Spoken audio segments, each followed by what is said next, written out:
Good morning बच्चों। आज की हमारी वर्कशीट 10वीं कक्षा के बच्चों के लिए है। सामाजिक विज्ञान भूगोल की वर्कशीट है। वर्कशीट 9 27 तारीख की। आज का हमारा टॉपिक है कृषि। बच्चों, आपको ये वीडियो पसंद आए तो आप इसको लाइक ज़रूर करें, सब्सक्राइब करें मेरे चैनल को, जिससे कि आपको और भी वर्कशीट आसानी से मिल सके। चलिए देखते हैं आज की वर्कशीट में क्या है। इसमें जो वर्ड है कृषि, इस कृषि के बिना कोई भी देश चल ही नहीं सकता, क्योंकि अगर आपको फैक्ट्री में चीनी बनानी है तो आपको कृषि के से गन्ना लेना पड़ेगा। आपको कोई भी चीज़ अगर उद्योगों में लगाना है तो आपको कृषि की ज़रूरत पड़ेगी। बिना कृषि के आपके पास खाना नहीं आएगा और इंसान जी नहीं पाएंगे। अगर आपके देश में शिक्षक है, वकील है, साइंटिस्ट है, हर तरीके का व्यवसाय हो और कृषि के लिए कृषक ना हो तो आप लोग सरवाइव नहीं कर पाओगे। कृषि किसी भी देश के लिए बहुत ही महत्वपूर्ण एक स्तंभ है, एक खंभा है, एक मजबूत दीवार है जिसके सहारे पूरा देश चल रहा है।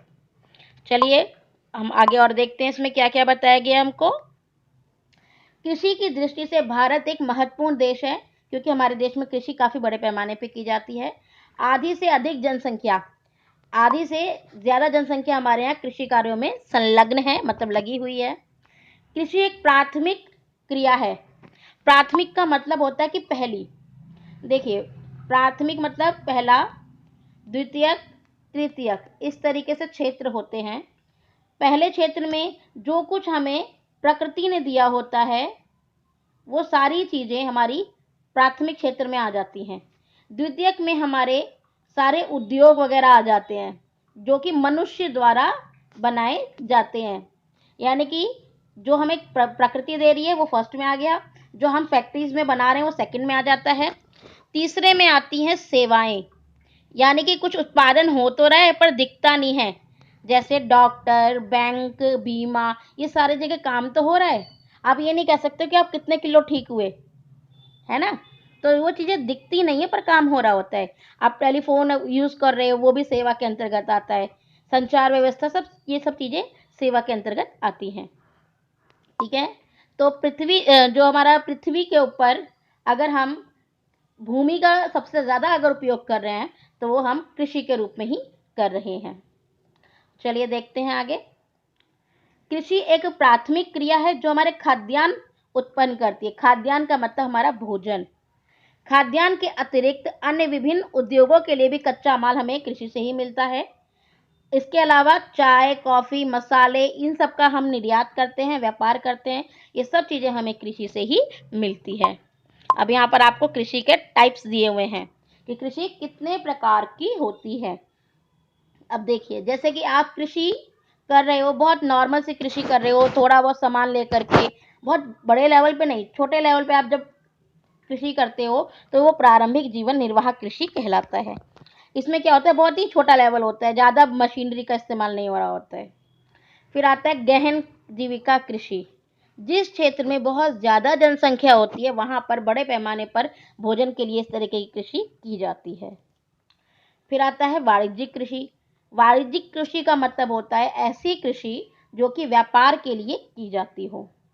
इसी तरीके की एक कृषि रोपड़ कृषि होती है जिसमें काफ़ी बड़े एरिया में एक ही तरीके के पेड़ लगाए जाते हैं। जैसे आपने टाटा टी वगैरह इन सब के जब ऐड देखते हो, आप उसमें देखते हो कि टोकरी लेकर के कंधे पर, सर पे पट्टी से टोकरी का बांधा जाता है और लोग बड़े बड़े बागानों में खड़े होकर उसमें से तोड़ तोड़ करके अपनी टोकरी में पत्तियां डाल रहे होते हैं। तो वो बागान, वहाँ पे आपको सारी तरफ सिर्फ एक ही टाइप के पेड़ पौधे नजर आते हैं, तो सारी की सारी चाय पत्ती ही होती है। इसी तरह जहाँ रबड़ का लगाया जाता है सारे रबड़ होते हैं, जहाँ कॉफ़ी का लगाया जाता है वहाँ सारी कॉफ़ी होती है। तो इस तरह की कृषि को रोपड़ कृषि कहते हैं। अब हम एक एक करके इन कृषि के बारे में जानेंगे। सबसे पहले प्रारंभिक जीवन निर्वाह कृषि। प्रारंभिक जीवन निर्वाह कृषि भूमि के छोटे टुकड़े पर आदिम कृषि औजारों जैसे कि लकड़ी के दांव, खुदाई करने वाली छड़ी, परिवार अथवा समुदाय श्रम की मदद से की जाती है। मतलब बहुत छोटे लेवल पर। आदिम मतलब बहुत पुरानी टेक्नोलॉजी वाले जो औजार होते हैं उनके माध्यम से। इस प्रकार की कृषि प्रायः मानसून का मतलब होता है जो बारिश होती है आपकी, मृदा की प्राकृतिक उर्वरता, यानी कि आप इसमें और कुछ नहीं डाल रहे, ऊपर से जो बारिश है ये सब कुछ हम भगवान से ले रहे हैं। मानसून, बारिश, पानी आया, कहाँ से आया? बारिश से आ गया। प्राकृतिक उर्वरता जो ऑलरेडी पृथ्वी के अंदर उर्वर शक्ति है, हम उसमें कुछ एक्स्ट्रा चीजें नहीं डाल रहे, रासायनिक नहीं डाल रहे हैं। और जो पर्यावरण की परिस्थितियां हैं उन सबको लेकर के हम खेती करते हैं। तो ऐसे में हम बड़े पैमाने पे खेती नहीं कर रहे हैं। तो ये खेती जो है बहुत ही छोटे पैमाने पर होती है और बहुत ही छोटे छोटे से औजार, यानी कि बहुत प्राचीन औजारों के साथ की जा रही है। इसमें नए टेक्नोलॉजी की चीजें इस्तेमाल नहीं की जा रही है। इसको कर्तन दहन प्रणाली कहते हैं। ठीक, कर्तन दहन प्रणाली क्या होती है? इसके अंतर्गत किसान जमीन के टुकड़े साफ करके अपने परिवार के भरण पोषण के लिए अनाज और खाद्य फसलें उगाते हैं। जब मिट्टी की उर्वरा शक्ति कम हो जाती है तब किसान उस भूमि को छोड़ करके किसी और जगह जाके खेती करना शुरू कर देते हैं। इसको हम झूम खेती भी कहते हैं। इसको हम जो है दहन कृषि भी कहते हैं। इसमें क्या होता है कि आपने कोई एक एरिया ले लिया, यहाँ पे आपने पेड़ पौधे जो भी वन वगैरह थे, पेड़ वगैरह, उनको काट वाट करके पूरा एकदम सफाई कर ली। अब यहाँ आपने खेती करनी शुरू कर दी।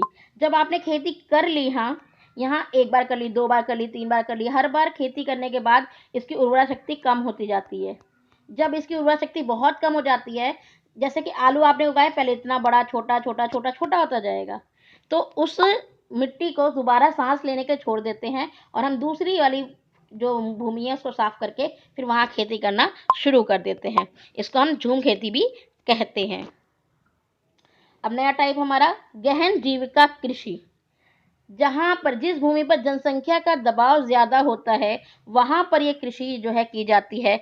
गहन कृषि में जो है बहुत जो है अधिक मात्रा में जैव रासायनिक निवेश और सिंचाई का प्रयोग किया जाता है। मतलब कि ज्यादा से ज्यादा यहाँ पे उत्पादन की बात की जाती है, क्योंकि जनसंख्या ज्यादा है तो भोजन हमें ज्यादा उगाना पड़ेगा। तो इस तरह की कृषि को हम गहन जीविका कृषि कहते हैं। अब हमारा वाणिज्यिक कृषि आता है। वाणिज्यिक का मतलब ही होता है बिजनेस वाली कृषि, जिससे कि हम पैसा कमा सकें।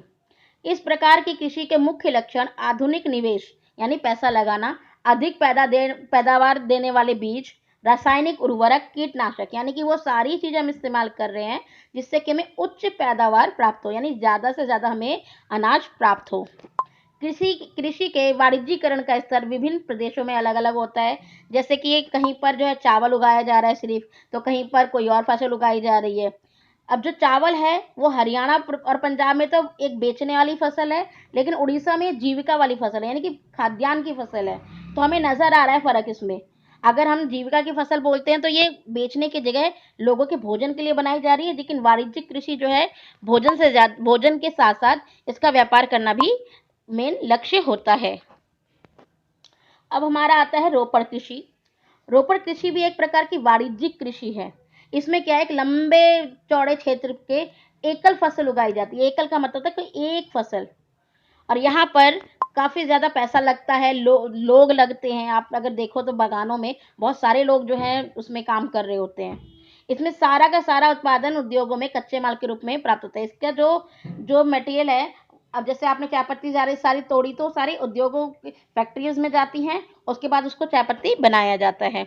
इसमें आप चाय, कॉफी, रबड़, गन्ना, केला, ये सब रोपड़ फसल के अंतर्गत आते हैं। ये हमने कृषि के टाइप्स पढ़ लिए। अब हम क्वेश्चन आंसर पे चलते हैं। इसमें आपसे पूछा गया है कि अगर आप किसान होते तो आप किस प्रकार की कृषि का कार्य करने में संलग्न, यानी कि कृषि किस प्रकार की करना चाहते। देखिए, हर किसी का अपना मत हो सकता है इसमें, लेकिन अगर मैं किसान होती तो मैं चाहती कि वाणिज्यिक कृषि करना, क्योंकि यह व्यापार में मदद करता है और जो जीविका भी इससे मिलती है हमें, यानी कि जिससे हमें पैसा भी मिलता, हमारा घर भी आसानी से चलता और उत्पादन भी होता। अब हमारा गहन जीविका कृषि आती है। गहन जीविका कृषि, जैसे कि आपको पहले भी बताया है कि जहां जनसंख्या ज्यादा होती है वहां पर एक कृषि जो है की जाती है।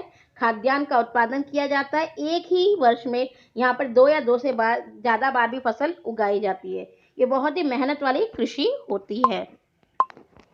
नेक्स्ट क्वेश्चन, वाणिज्यिक कृषि और गहन जीविका कृषि में क्या अंतर है? तो इसमें हम एक एक करके दोनों को समझ लेंगे।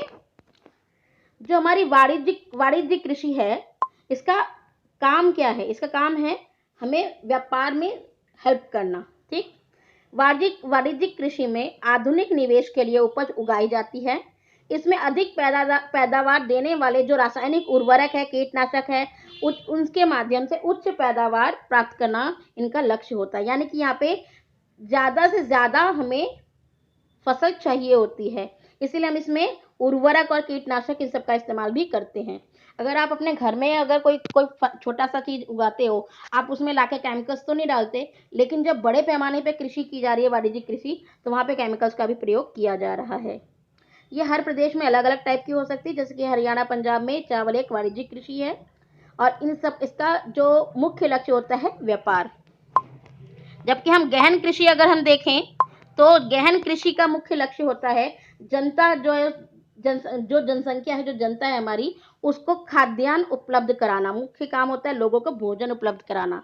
तो जहाँ जनसंख्या का दबाव ज़्यादा होता है, जहाँ ज़्यादा लोग होते हैं, वहाँ इस तरीके की कृषि के लिए काम किया जाता है। तो बच्चों, आपने कृषि के बारे में पढ़ा। कृषि कितने प्रकार की होती है? इसमें आपको 4 प्रकार की कृषि दिखाई गई है। जो आप कृषि देख सकते हैं कि अलग अलग लक्ष्यों के साथ की जा रही है। इस कृषि के माध्यम से आपको ये पता चल जाएगा कि जो कृषि हो रही है उसके करने से पहले ही लक्ष्य निर्धारित कर लिए जाते हैं, उसमें क्या क्या चीज़ें यूज़ की जाती हैं, ये सब आपको इस वर्कशीट में पता चला। बच्चों, आपको अगर ये वीडियो पसंद आई हो तो लाइक ज़रूर करें और मेरे चैनल को सब्सक्राइब करें, ताकि आपको समय से पहले ही आपको सारी वर्कशीट मिलती रहे। धन्यवाद।